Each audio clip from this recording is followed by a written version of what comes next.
Welcome back to Without Shortcuts. Today we're going to find out how much kneading do you need to knead.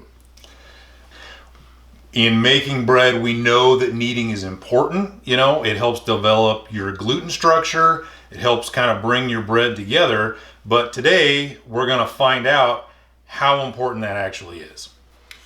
So to do this, we've tried to come up with at least a quasi-scientific method. We're going to go ahead and use our French bread recipe because we know that we can replicate it easily. We know what exactly to expect and how we want it to turn out.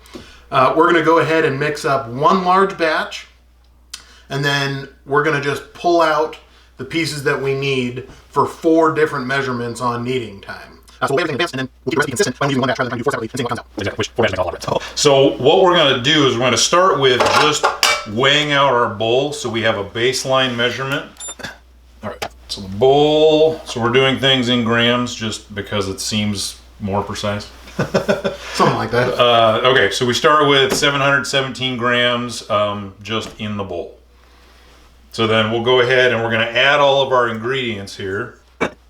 We've done this exact recipe on a previous video.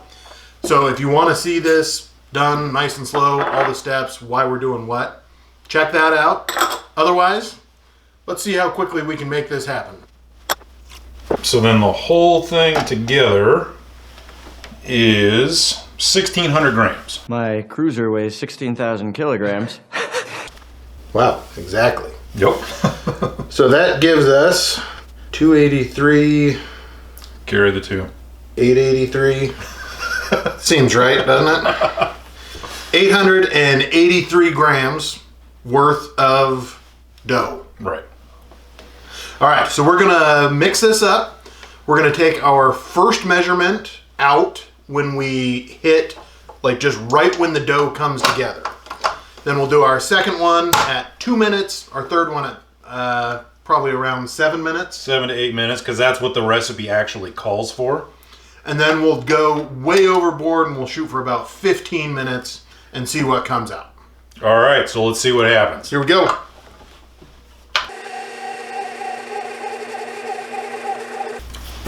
So as you can see, this has just come together. I mean, it's probably needed a little bit, but not very much. So we're gonna pull this out. We're gonna weigh out, we figured we need 110 grams per batch. Now we did make a full recipe for the French bread, which makes 2 full loaves.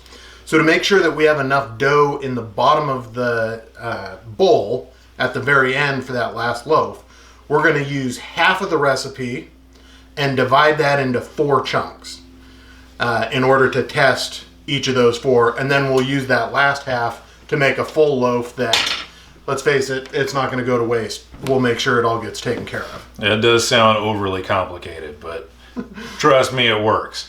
So we're just going to weigh out, like he said, 110 grams of the dough. We're just going to proof it in these little deli containers for an hour for each one. Just a hair over. So that's the first one. We're going to put this back onto the mixer and start kneading it, and then we'll take the second batch out after 2 minutes.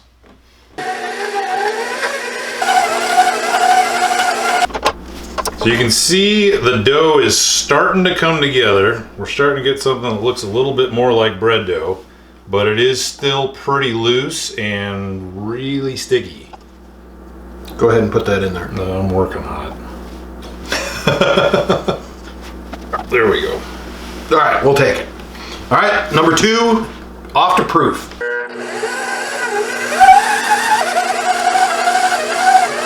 So number 3 is done. That one is an 8-minute knead time. So we'll pull out the 110 grams and get it proofing. There we go. There we go. All right, so this is the one that follows the recipe. So this is what your dough should look like. So now we're gonna see what happens when you over knead it.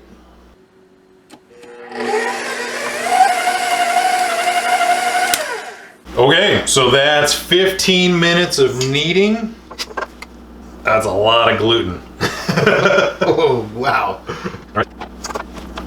Perfect. All right, so that looks good. So we'll stick that into proof with the rest of them, and then we'll come back in a bit and start baking these up. Our first batch is done proofing for the first hour. We're going to go ahead and take that. We'll put it into our tin, and then we'll put it back into the proofing for about another 45 minutes. And then we're going to go ahead and do the same thing with the rest of them as they finish proofing, but we'll go ahead and do that off camera just to save you the monotony of having to watch all of that. And then we will go ahead and we'll come back once everything is proofed a second time, and then we've gone ahead and baked everything. All right, back into the proof it goes. With a little time-lapse magic, we have all 4 of our loaves done and baked and ready. They have proofed and baked within just a couple minutes of the same amount of time on each one, so we should have a pretty fair comparison. So we're gonna go ahead and cut into each one of these. We'll take a look at what they look like on the inside, and then we'll taste them all and see what the difference is.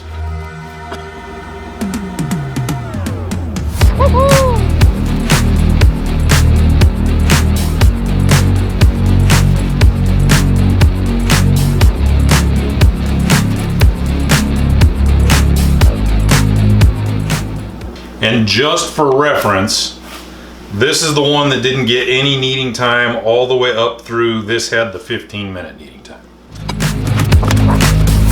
So we're gonna go through, we're gonna taste each one, and then we'll come back and reconvene, and we'll just tell you exactly what our comparators are and how we think each one measures up.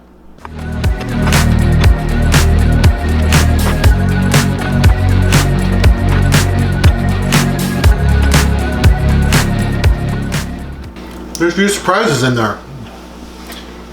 There definitely are a lot of differences between the different loaves. This loaf on this end is really dense. You know, it's not light and airy like you would expect a French bread to be. I mean, we've both made this particular French bread recipe a number of times, so we know what it's supposed to taste like, how it's supposed to feel, you know, when you chew it. The one that follows the recipe, I mean, that's spot on. That's exactly what it's supposed to be like. Yeah, I mean, the surprises for me are the two extremes. I mean, the one that got the 15 minutes of kneading time, it has a pretty good texture, and that crust being softer, yeah, is kind of a nice touch. I don't know that it's necessarily one that I would seek out, but I certainly don't mind it. Yeah.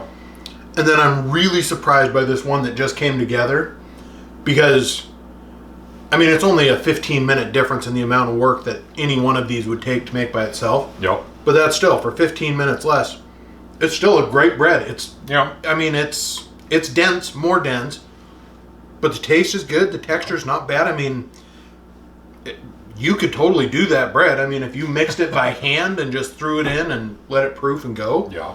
you know, most people probably wouldn't notice that difference. I will say, though, that, I mean, if you really want to put just the minimal amount of work into it, the 2-minute knead, I think it gives you enough of a better bread from the no knead at all. I would take the 2 minutes and just do it. You know, I mean, the difference from here to here is probably greater than the difference from here to here. Yeah, for sure. I agree with that. But overall, you know, as the recipe calls for it, and maybe it's because it's what we're used to, but I think that one is definitely the best. I mean, it's light and airy, the texture's right, the crust is right, you know, how it crunches, the way it feels. I mean, there's a reason the recipe's the recipe, and, you know, that's definitely the preference. So it's definitely worth putting the time in. Absolutely. There is a big difference, for the most part, depending on what kind of bread you're making. Probably makes sense, follow the recipe, but this is an experiment that there's a few variables we might change and try this again. So let us know if you think that's worth it. Tell us if you think this is kind of interesting, or if we're just dorks and, you know, looking for information that nobody else cares about. Right. So, yeah, you know what? Give it a try. See what happens when you do it. I mean, like you said, hopefully you found it at least interesting. Hopefully you learned something today. Hit us up on social media. Check out our Instagram. Hit us up on Twitter. And until next time, skip the shortcuts. Thanks, guys. We'll see you again.